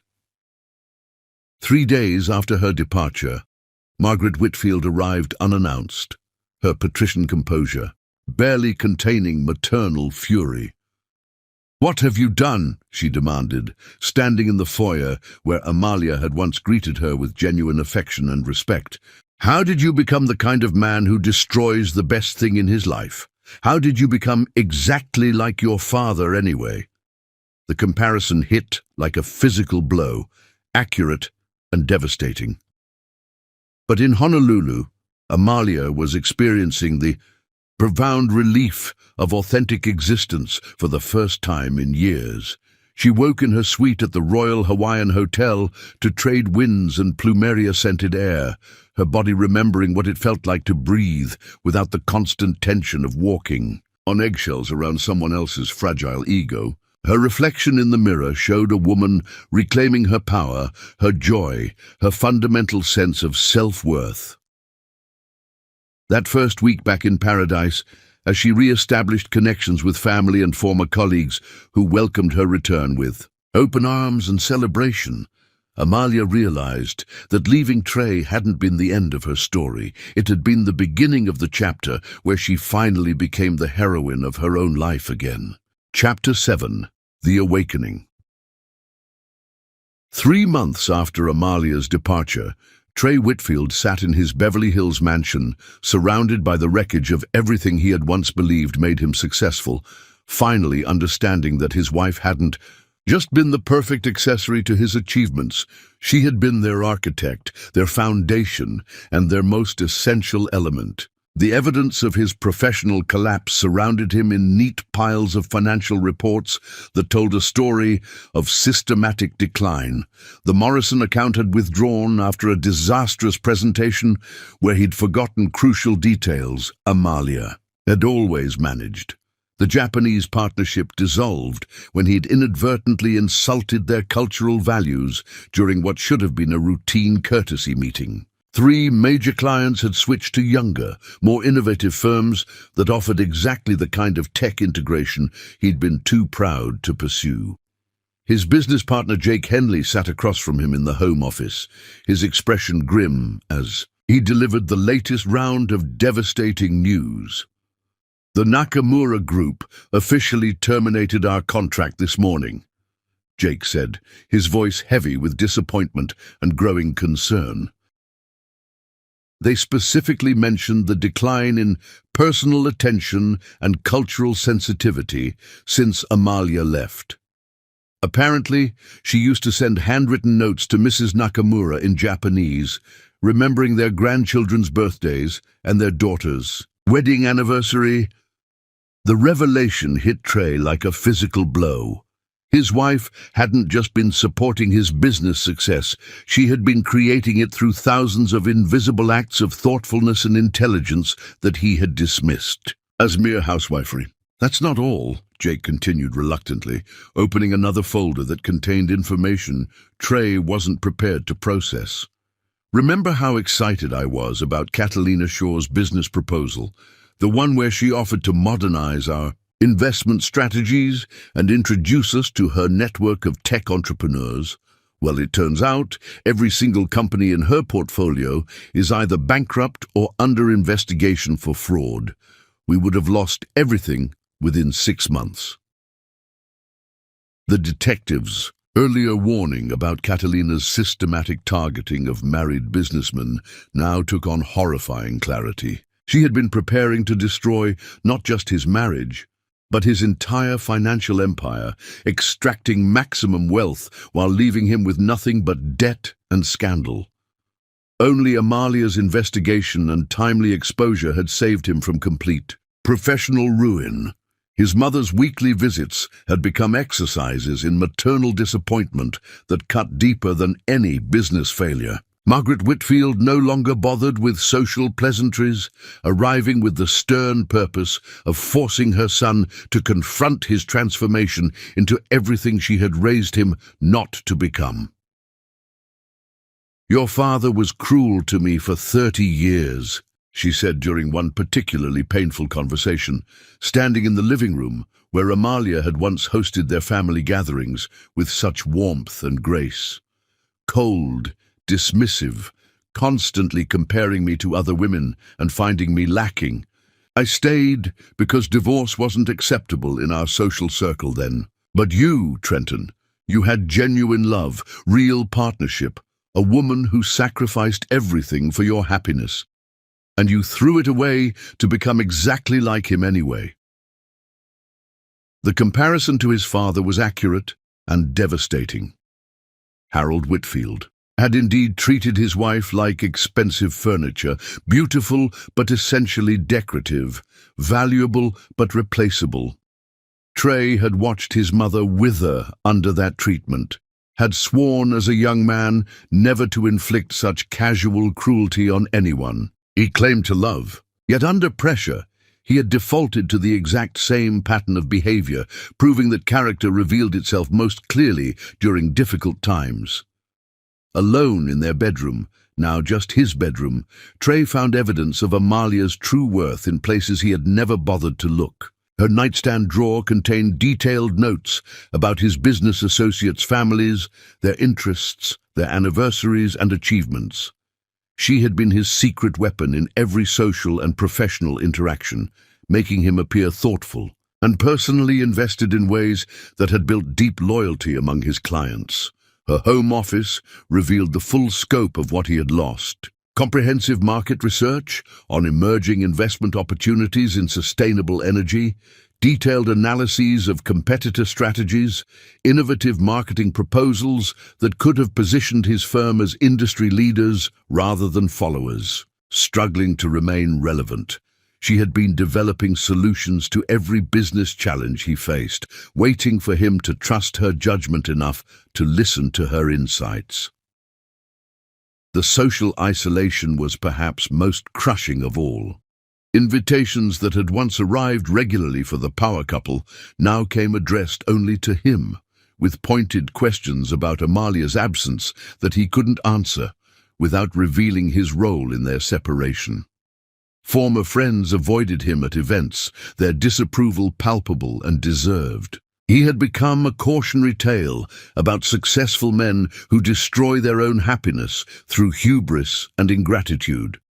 Senator Davidson, once a close friend and business ally, cornered him at a charity event with brutal honesty. "What you did to that remarkable woman was unforgivable," he said quietly, his voice carrying decades of political authority. "Amalia made you better than you deserved to be, and you repaid her devotion with public humiliation. Men like you are exactly why exceptional women hesitate to sacrifice their independence for marriage."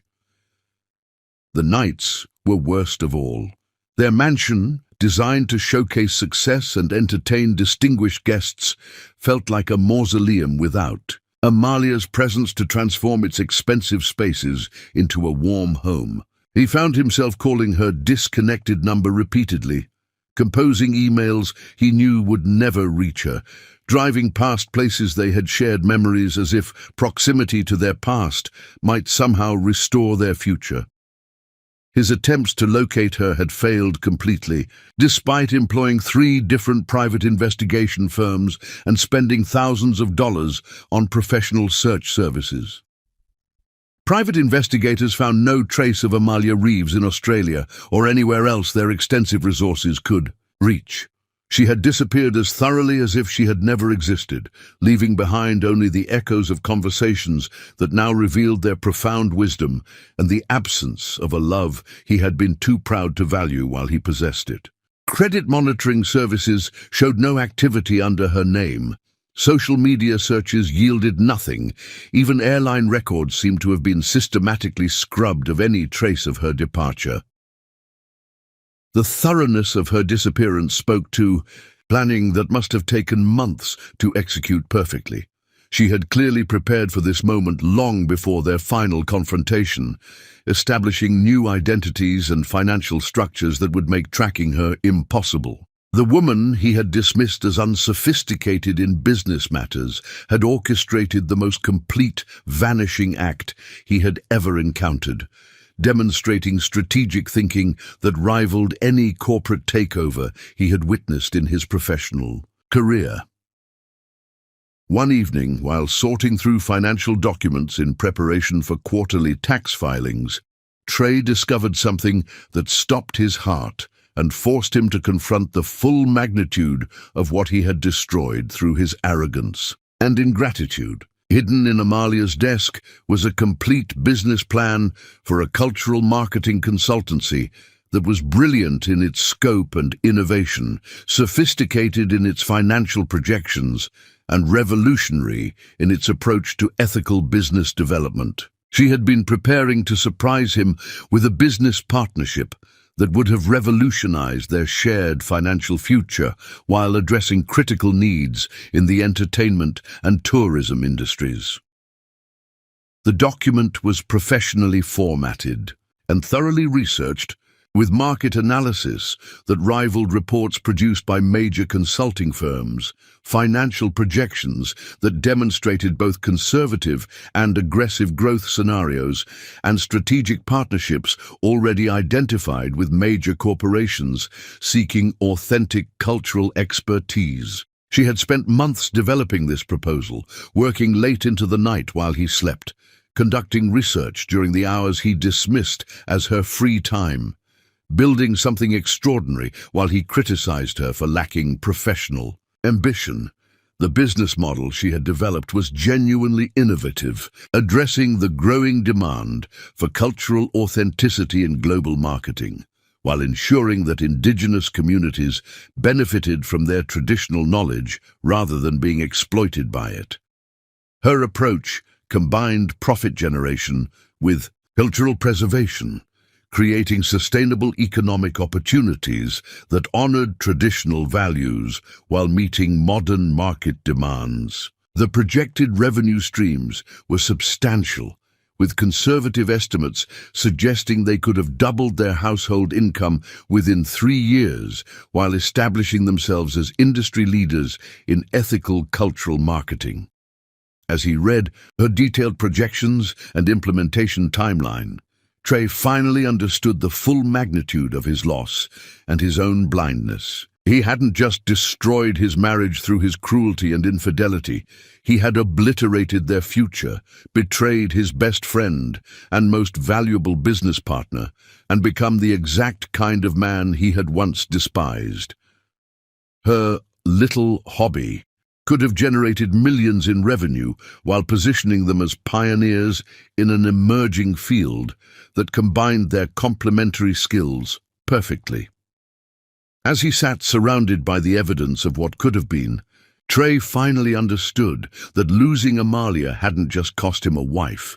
It had robbed him of the partnership that could have transformed both their lives into something extraordinary, and that some betrayals destroy not just what was, but everything that could have been. Chapter 8. The Search.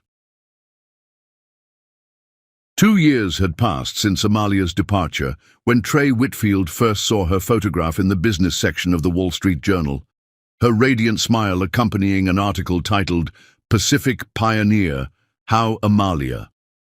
Reeves built a cultural marketing empire from scratch and realized that losing her had been only the beginning of understanding what he had destroyed. The article revealed that his former wife had not spent the past 2 years nursing wounded feelings or struggling to rebuild her confidence. Instead, she had created something extraordinary, Kaimoana Cultural Consultancy, a firm that had rapidly become the premier resource for authentic Pacific Islander representation in entertainment, tourism, and international business. Her client list included major film studios, luxury resort chains, and Fortune 500 companies seeking to engage respectfully with Hawaiian and Polynesian cultures. Her business model was innovative and socially conscious, generating substantial profits while ensuring that indigenous communities benefited directly from their cultural knowledge. Rather than simply consulting on cultural accuracy, her firm facilitated genuine partnerships that provided ongoing revenue streams to Pacific Islander artists and community leaders. Trey read every word with growing amazement and deepening regret. The woman he had dismissed as playing with color swatches and party favors had built a multi-million-dollar enterprise that bridged cultural authenticity with commercial success. Her innovative approaches to marketing had been featured in Harvard Business Review, Entrepreneur Magazine, and International Marketing Quarterly. She had become exactly the kind of industry leader he had always aspired to be, while his own firm continued its steady decline into irrelevance. But what devastated him most was the photograph accompanying the article. Amalia looked radiant, confident, completely at peace in ways she had never appeared during their marriage, as if leaving him had returned her to her essential self and reminded her of capabilities she had forgotten while trying to become the wife he thought he needed. The article mentioned her keynote speech at the upcoming Pacific Business Innovation Conference in Honolulu, where she would present her cultural bridge model for sustainable international business relationships. Without conscious decision, Trey found himself booking flights to Hawaii, driven by desperate need to see the woman he had lost and perhaps begin the impossible process of earning forgiveness he knew he didn't deserve. His private investigator, hired months earlier to locate Amalia without success, finally called with information that explained her complete disappearance from Los Angeles records. She legally changed her name back to Reeves immediately after leaving California. The investigator reported, established residency in Hawaii under her original identity, essentially erasing any connection to her married name or previous life. Very thorough, very clean. She clearly never intended to be found. The flight to Honolulu was torture. 5 hours of remembering every moment of cruelty he had inflicted on the woman who had loved him unconditionally. She had been stronger than he ever imagined, more capable, more resilient, infinitely more, worthy of respect than he had ever recognized. Hawaii itself seemed to rebuke him for his treatment of its daughter. The island's natural beauty, the warmth of trade winds, the scent of plumeria, everything reminded him of Amalia's graceful presence. Local newspapers featured articles about her business success, her contributions to cultural preservation, her mentorship of young entrepreneurs. She had become a beloved local celebrity whose achievements transcended mere business success. The Pacific Business Innovation Conference was held at the Hilton Hawaiian Village, its ballrooms filled with international executives, marketing professionals, and cultural advocates from across the Pacific Rim. Trey registered under his company name, hoping to blend into the crowd while observing the woman he had driven away through his own arrogance and ingratitude. When Amalia took the stage for her keynote presentation, the transformation was breathtaking.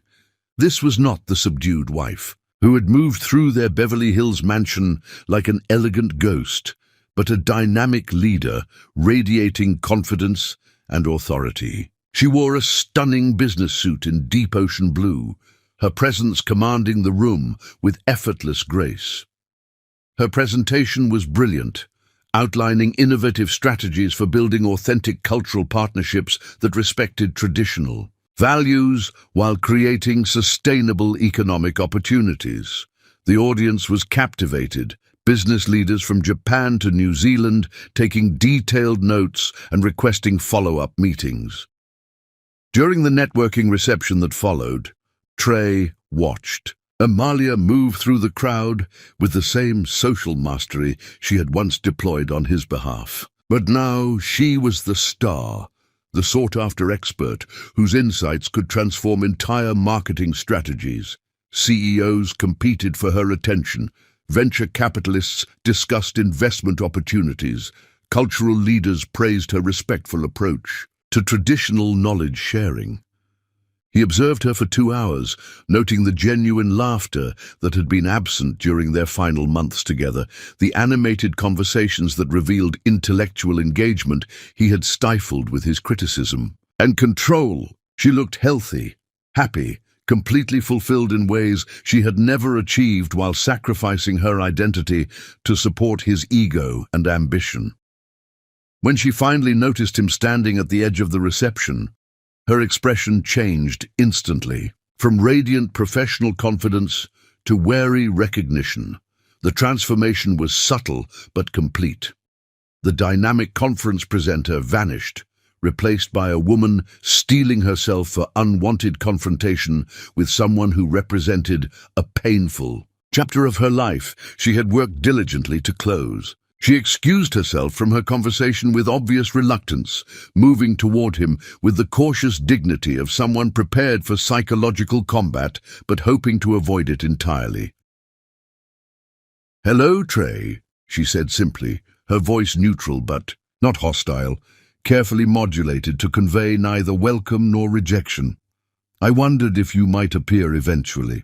Curiosity about roads not taken is a common human weakness, though usually people are wise enough to resist the temptation to revisit decisions that caused significant pain." Her words carried no warmth, but also no anger, suggesting she had moved beyond emotional investment in their shared past to a place of clinical detachment that was somehow more devastating than hatred would have been. "Amalia," he began, his carefully prepared speech dissolving under the weight of seeing her authentic success and recognizing how thoroughly she had rebuilt herself into something even more remarkable than she had been before he diminished her with his insecurities and cruelty. "I came to see what you've built, to witness the extraordinary things you've accomplished. It's incredible. You're incredible. Everything I said about your business abilities, everything I implied about your potential, every dismissive comment I made about your dreams, I was completely wrong. Blindly, stupidly, catastrophically wrong." "Yes," she agreed with devastating simplicity. "You were, but that was your limitation, not mine. I've remembered who I was before I tried to become what you needed." Her directness was gentle but absolute, creating distance that felt unbridgeable despite their physical proximity. The conversation continued for only a few more minutes before she excused herself to rejoin her professional obligations. But Trey had seen enough to understand that his former wife had not just survived their marriage's destruction. She had used it as the foundation for rebuilding herself into something even more remarkable than she had been before he diminished her with his insecurities and cruelty. As he flew back to Los Angeles that night, staring at clouds illuminated by moonlight over the Pacific, Trey finally understood that some losses are so profound they can never be recovered, only mourned, and that the best thing he could do for the woman he had destroyed was to let her continue flourishing in the world she had created without him. Chapter 9. The Reckoning. 6 months later, Trey Whitfield stood outside the gallery opening in Beverly Hills, where Amalia's cultural consulting firm was launching an exhibition called Pacific Voices, Traditional Stories in Modern Context. Knowing this would likely be his last chance to speak with her before she disappeared forever into the successful life she had built from the ashes of their marriage. The gallery buzzed with Los Angeles's cultural elite. Museum directors, film producers, fashion designers, and philanthropists who valued authentic artistic expression over commercial exploitation. Amalia had curated an exhibition that showcased traditional Pacific Islander storytelling through contemporary artistic mediums, creating educational experiences that honored ancestral wisdom while generating sustainable income for indigenous communities across Polynesia. Through the floor-to-ceiling windows, Trey could see her moving through the crowd with graceful authority, explaining the cultural significance of various pieces to fascinated attendees. She wore a flowing dress that combined modern sophistication with traditional patterns, her natural beauty enhanced rather than hidden, her confidence radiant in ways that made his chest ache with recognition and loss. He had spent 6 months in therapy trying to understand how he had transformed from loving husband into emotional abuser, finally recognizing that his treatment of Amalia revealed fundamental character flaws that success and privilege had masked but never eliminated. Dr. Sarah Martinez, his therapist, had been brutally direct about his psychological patterns during their sessions. You systematically destroyed your wife's confidence because her strength threatened your sense of masculine authority, she had explained without softening her assessment. When business pressures mounted, instead of leaning on her partnership, you scapegoated her for your own insecurities. Classic narcissistic deflection combined with deeply ingrained misogyny. The diagnosis was accurate and shameful. Under pressure, he had revealed himself to be exactly like his father, threatened by feminine intelligence, intimidated by partnership that required vulnerability, more comfortable with domination than collaboration. Amalia's grace and competence had made him feel inadequate, so he had systematically attacked those very qualities until she stopped displaying them in his presence. Inside the gallery, he finally approached her during a quiet moment when she stood alone, studying a piece that combined traditional Hawaiian petroglyphs with contemporary digital art. His reflection joined hers in the glass covering, two faces that had once shared intimate mornings and passionate nights, now separated by psychological continents of hurt and betrayal. The exhibition is extraordinary, he said quietly, meaning every word. Your business has become everything I was too threatened to let it become when we were married. I'm genuinely proud of what you've accomplished, though I know my pride means nothing to you now. His voice carried none of his former arrogance, only the humility of a man who had learned to recognize his own limitations. Amalia turned to face him, her expression unreadable, but not unkind. Thank you, she said simply. Creating something meaningful from cultural authenticity has been more fulfilling than I imagined possible. It feels good to honor my grandmother's legacy in ways that matter. She spoke about her work with obvious passion. The enthusiasm he had once dismissed as naive romanticism now revealed as professional wisdom. I need to tell you something, Trey continued, his voice steady despite the emotional weight of confession. About Catalina, about everything that happened between us. I know you already discovered the truth, but I need to say it myself. I was having an emotional affair. I was planning to leave you for her. I convinced myself that you were holding me back professionally when you were actually the foundation of every success I achieved. I know, Amalia replied with devastating calmness. I've known since the night you came home smelling like her perfume and started comparing me to other wives. You became transparent in your dissatisfaction, Trey. The only question was whether You would destroy our marriage through gradual cruelty or dramatic betrayal. Either way, I knew it was ending. Her words revealed the depth of his deception. He had thought himself clever, but she had been steps ahead throughout his entire emotional defection. The conversation that followed was unlike any they had shared during their marriage.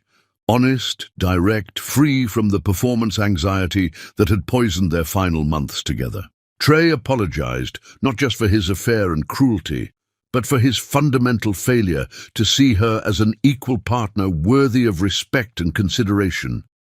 He acknowledged the ways his insecurities had transformed her strengths into threats, how his need for control had diminished both of them, how his father's toxic patterns had infected his own behavior despite his conscious efforts to be different. Amalia listened without offering forgiveness, but also without expressing hatred or bitterness that might have been easier for him to process than her calm detachment.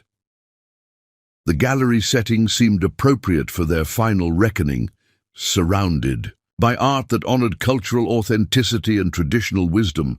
They were able to speak with the kind of honesty that their marriage had never achieved. Other attendees moved around them, discussing the significance of various pieces, their conversations about artistic meaning and cultural preservation, providing counterpoint to the personal excavation happening between former spouses who had finally learned to see each other clearly.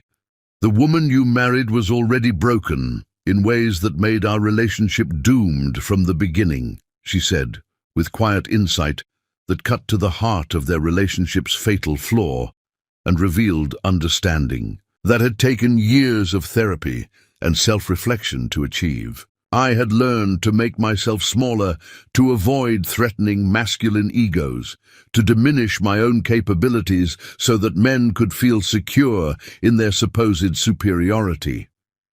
You didn't create that pattern of self-diminishment, but you certainly exploited it once you recognized its usefulness. When I finally remembered my worth and began reclaiming my authentic self, staying with you became impossible because you needed me diminished to feel secure in your own value and masculine identity. Her analysis was devastating in its accuracy and insight, revealing that she understood the psychological dynamics of their marriage better than he had during the years they were living them. She had done the difficult work of examining her own patterns and recognizing how her early experiences had shaped her tendency to minimize herself in romantic relationships, while also acknowledging his role in perpetuating and exploiting those destructive patterns for his own emotional comfort. As the evening progressed, Trey observed Amalia in her natural element, brilliant, respected, genuinely happy in ways she had never achieved while trying to be Mrs. Whitfield and support his ego rather than pursue her own dreams. Gallery attendees sought her insights on cultural authenticity, with the reverence typically reserved for recognized experts in critical fields. Film producers discussed collaboration opportunities that could reshape how Pacific Islander culture was represented in mainstream entertainment. Museum directors requested advice on respectful exhibition practices that honored traditional knowledge while making it accessible to diverse audiences seeking genuine cultural understanding. The transformation was complete and inspiring. She had become not just successful, but influential, not just profitable, but meaningful in her work. Her opinions shaped industry standards for ethical cultural representation. Her methodologies were studied in business schools as examples of sustainable development that honored indigenous communities.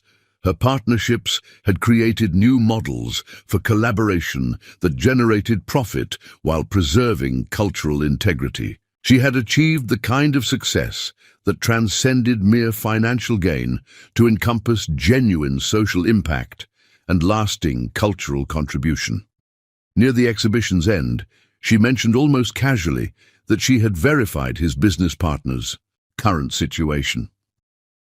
"You should know that Jake Henley is currently in Catalina Shaw's bed, just as I warned you 3 years ago." The same pattern.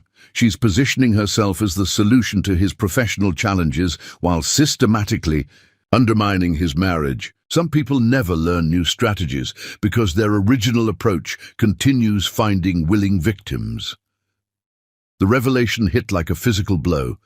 Jake, his closest business associate and oldest friend, was now following the exact path Trey had nearly taken to financial and personal destruction.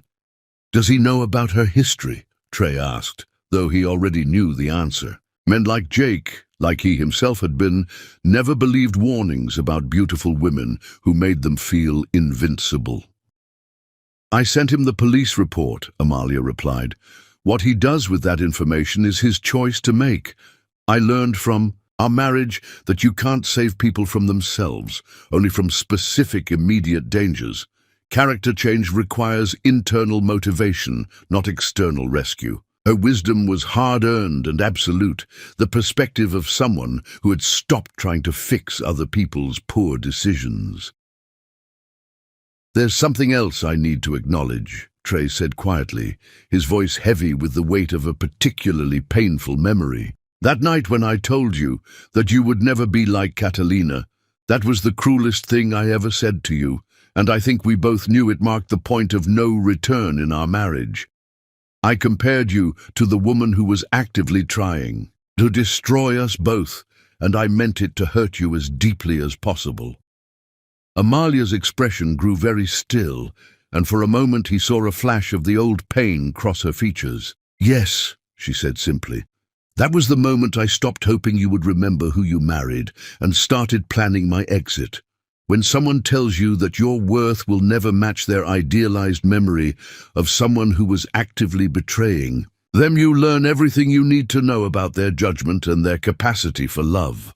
I was so wrong about everything," he continued, his voice breaking slightly. "About you, about her, about what strength actually looks like. You were everything I should have valued, and Catalina was everything I should have seen through. Instead, I spent our marriage trying to make you into something you were never meant to be, while mourning the loss of someone who was never real to begin with."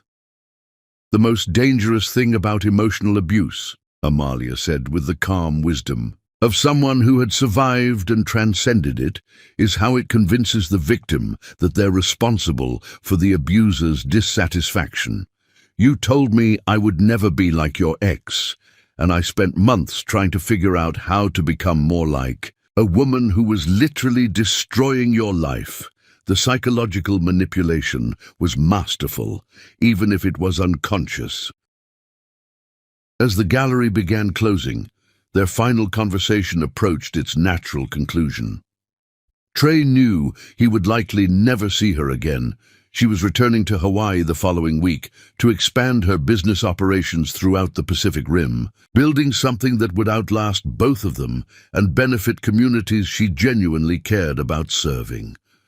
"I hope you find peace," she said, as they walked toward the parking garage, her words free from sarcasm or hidden meaning. Real peace, not the kind that depends on someone else accepting mistreatment to maintain your comfort. You have work to do on yourself, but you're capable of becoming someone worthy of the love you threw away. Her final assessment was clinical, but not cruel. The evaluation of someone who had moved beyond personal investment in his emotional development. As she drove away in her elegant hybrid sedan, leaving him alone under the harsh fluorescent lights of the parking structure, Trey finally understood that some reckonings arrive not as dramatic confrontations, but as quiet acknowledgments of permanent loss, and that the most profound punishment for destroying love is simply living with the knowledge of what you voluntarily chose to sacrifice, especially when you realize that the comparison you used to justify that destruction was not only cruel, but utterly, catastrophically wrong. Chapter 10. The Return. 3 years after the gallery exhibition, when Amalia Reeves returned to Los Angeles as the keynote speaker for the International Cultural Marketing Summit, she wasn't just successful, she was legendary, commanding seven-figure speaking fees and having presidents of nations seek her counsel, making Trey realize that losing her hadn't just cost him a wife, but had robbed him of witnessing the rise of one of the most powerful women of their generation. The Beverly Hills Hotel buzzed with an electricity that reminded everyone present why this summit had become the most prestigious gathering in international business. Amalia's consulting firm had evolved beyond a simple enterprise into a global phenomenon with offices spanning 4 continents, revolutionizing how Fortune 500 companies approached cultural authenticity while generating billions in ethical revenue. Streams that honored indigenous communities instead of exploiting them. Her cultural bridge model had been adopted by the United Nations as the gold standard for international development, and Harvard Business School had endowed a chair in her name. The summit's main ballroom was packed beyond capacity with overflow, crowds watching via satellite feeds in 3 additional hotels. Business leaders who normally commanded rooms themselves sat forward in their seats like students, hanging on every word from the woman who had transformed from society wife to industry titan. Trey watched from the back of the ballroom, his heart hammering against his ribs as he witnessed the full magnitude of what he had lost, not just a marriage, but proximity to genius. When Amalia took the stage in a stunning royal blue suit that seemed to channel the ocean depths of her Hawaiian heritage, the silence was so complete that even the air conditioning seemed to pause in reverence, and Trey felt the devastating realization that he was witnessing greatness that had bloomed from the ashes of his own destruction. Her presentation was nothing short of mesmerizing, a masterclass in business innovation, cultural sensitivity, and ethical leadership that had even her competitors taking notes. She spoke about building billion-dollar partnerships between entertainment giants and indigenous communities, creating sustainable tourism models that had saved entire Pacific Island economies, and developing AI frameworks that prevented cultural appropriation before it occurred. The audience was spellbound, watching someone who had genuinely changed the world through the power of her vision and integrity. During the standing ovation that lasted nearly 5 minutes, Amalia's eyes swept the crowd and landed on Trey with laser precision. For one heart-stopping moment, their gazes locked across the vast ballroom, and he saw something flicker in her expression, not recognition, not surprise, but something far more dangerous, complete indifference. She looked at him the way one might glance at a stranger in a crowd, acknowledging his presence with the same casual disinterest she might show a hotel employee or conference attendee. The networking reception that followed was a feeding frenzy of corporate executives, government officials, and cultural leaders all vying for even 5 minutes of Amalia's attention. Trey watched in fascination and growing desperation as she moved through conversations with the fluid grace of someone completely in her element. The Japanese Minister of Cultural Affairs sought her advice on traditional arts preservation. The CEO of the world's largest streaming platform discussed a partnership worth hundreds of millions. A group of African entrepreneurs asked her to keynote their Continental Development Conference. This wasn't the woman he had once diminished with his petty criticisms and constant comparisons. This was someone who moved in circles so elevated that his former social world looked provincial by comparison. She conversed effortlessly in multiple languages, referenced cultural nuances that revealed deep scholarly knowledge, and commanded respect from people who shaped global policy. Watching her, Trey finally understood that he hadn't just lost a wife. He had destroyed his connection to someone destined for historical significance. When their paths finally crossed near the reception's end, it wasn't by design, but by pure coincidence. They both reached for champagne from the same table, their hands nearly touching as they selected glasses. The moment felt charged with the weight of everything unsaid, everything destroyed, everything that could never be recovered. Amalia turned to face him, and her expression was neither warm nor cold. It was the look of someone encountering a half-remembered acquaintance from a life she had long since outgrown. "Trey Whitfield," she said, his name sounding foreign on her lips, as if she was testing whether she remembered it correctly.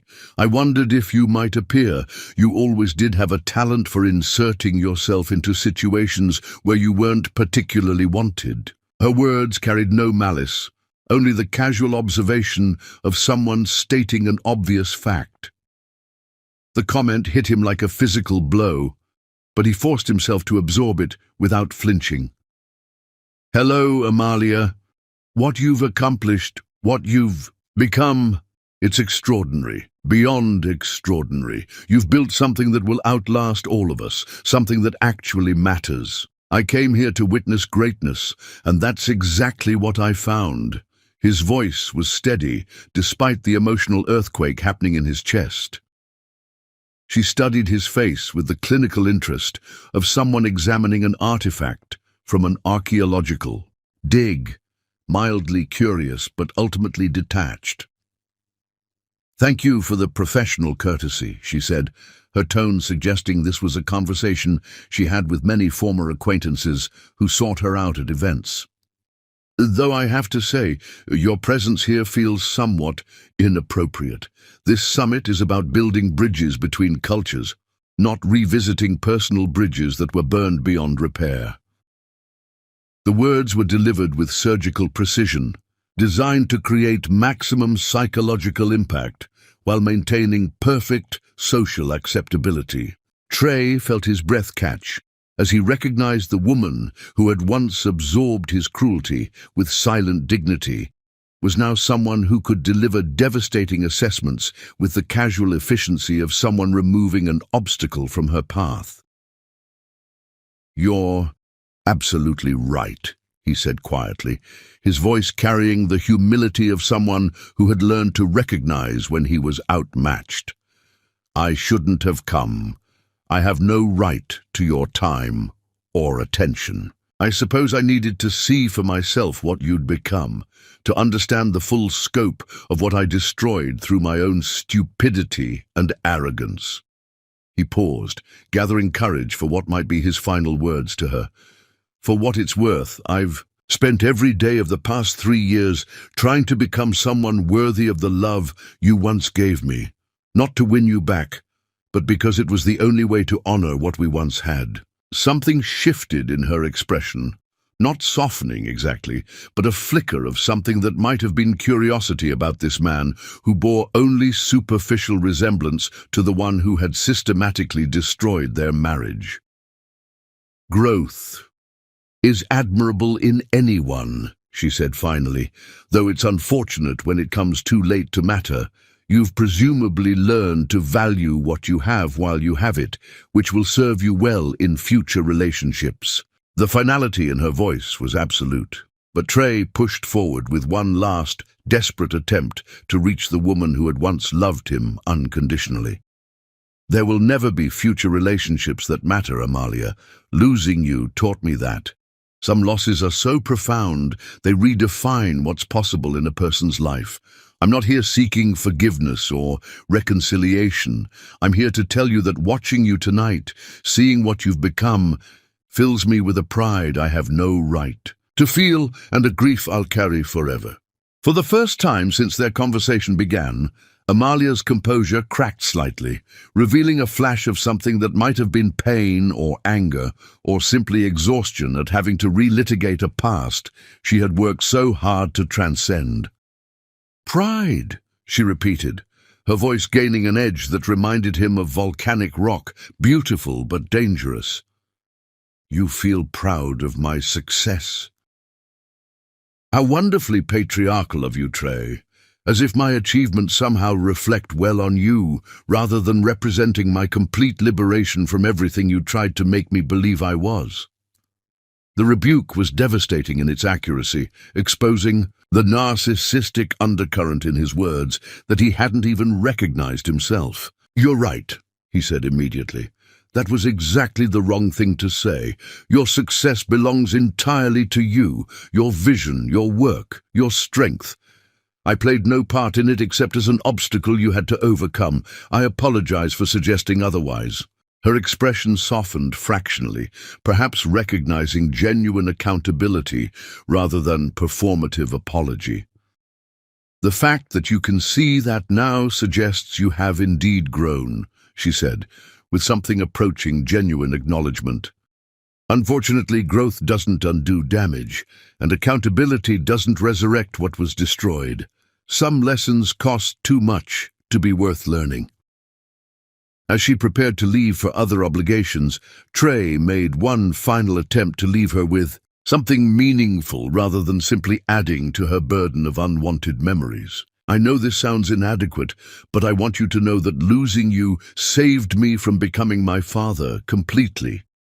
The pain of recognizing what I had destroyed forced me to examine everything I thought I knew about strength, success, and what it means to love someone properly. I'll never get the chance to love you the way you deserved, but I'll spend the rest of my life loving others better because of what you taught me."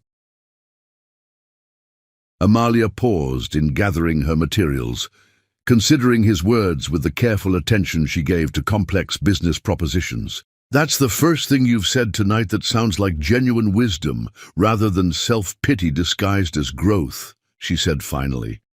"Perhaps losing me will prove to be the best thing that ever happened to both of us. Me, because it freed me to become who I was meant to be, and you, because it forced you to confront who you never should have been." As she walked toward the exit where her driver waited, she turned back one final time. "Goodbye, Trey. I hope you find peace with the man you've become, because the man you were nearly destroyed us both."